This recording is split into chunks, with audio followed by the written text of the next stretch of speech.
এই প্রথমবার এই খাবারটি রান্না করে খেলাম। তো গাইস ভাবতে পারিনি যে খাবারটি এত মজা হবে। তো আসসালামু আলাইকুম, সবাই কেমন আছেন? আশা করি সবাই অনেক ভালো আছেন। আলহামদুলিল্লাহ আমি অনেক ভালো আছি।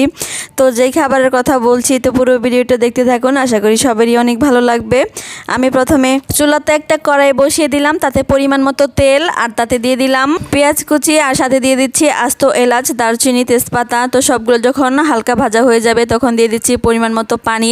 এখন দিয়ে দিব আদা রসুন বাটা আর জিরা বাটা। এই তো গাইস দেওয়া শেষ। এখন দিয়ে দিচ্ছি পরিমাণ মতো লবণ, আর লবণটা কিন্তু অবশ্যই স্বাদ মতো দিয়ে দিলাম।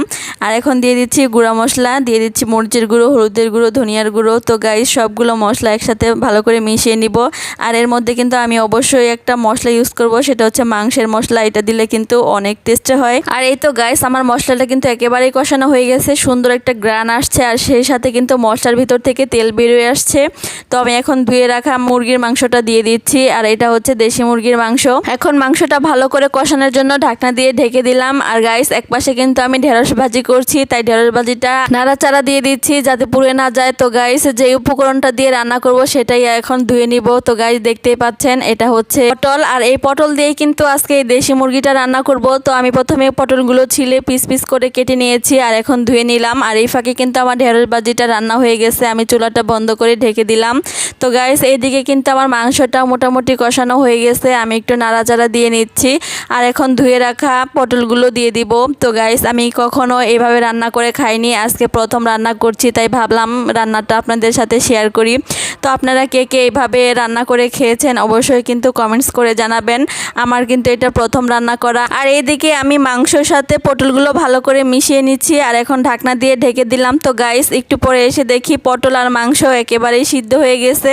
আমি একটু নাড়াচাড়া দিয়ে ভালো করে মিশিয়ে নিচ্ছি, এত দ্রুত সিদ্ধ হবে ভাবতেও পারিনি। তো গাইস এখন দিয়ে দিচ্ছি পরিমাণ মতো পানি, আর পানি দিয়ে একটু নাড়াচাড়া দিয়ে নিচ্ছি যাতে ভালো করে মশলার সাথে মিশে যায়। রান্নাটা দেখতে কিন্তু অনেক সুন্দর লাগছে। তো গাইস খেতেও কিন্তু অনেক মজা হয়েছিল। তো এখন আমি ঢাকনা দিয়ে ঢেকে দিলাম। আর এই তো কিছুক্ষণ পরে এসে দেখি তরকারিটা প্রায় হয়ে গেছে। এখন দিয়ে দিব কিছু গুঁড়া মশলা, আর এটা হচ্ছে ভাজা জিরার গুঁড়া, আর এটা দিলে কিন্তু মাংসের তরকারিটা অনেক টেস্ট হয়ে যায়। আর এই তো গাইস ফাইনালি আমার পটল দিয়ে মুরগির মাংস রান্নাটা হয়ে গেছে। তো দেখতে কিন্তু অনেক সুন্দর লাগছে, আর এই তরকারিটা থেকে কিন্তু অনেক সুন্দর একটা ফ্লেভার আসছিল। তো গাইস এখন একটু খেয়ে দেখবো কেমন হয়েছে। আমি কিছু তরকারি একটা বাটিতে বেড়ে নিলাম, আর এই তো গাইস খাচ্ছি, আসলে দারুণ হয়েছে। বাট তরকারিটা কিন্তু অনেক গরম ছিল, গরম গরম তরকারি খেতে তো আমার কাছে অনেক ভালো লাগে। তো গাইস ফাইনালি তরকারিটা সত্যি অসাধারণ হয়েছে। গাইস আপনারা কে কে এইভাবে মুরগির মাংস দিয়ে পটল দিয়ে রান্না করে খেয়েছেন অবশ্যই কিন্তু জানাবেন। তো সবাই ভালো থাকবেন, সুস্থ থাকবেন, আল্লাহ হাফেজ।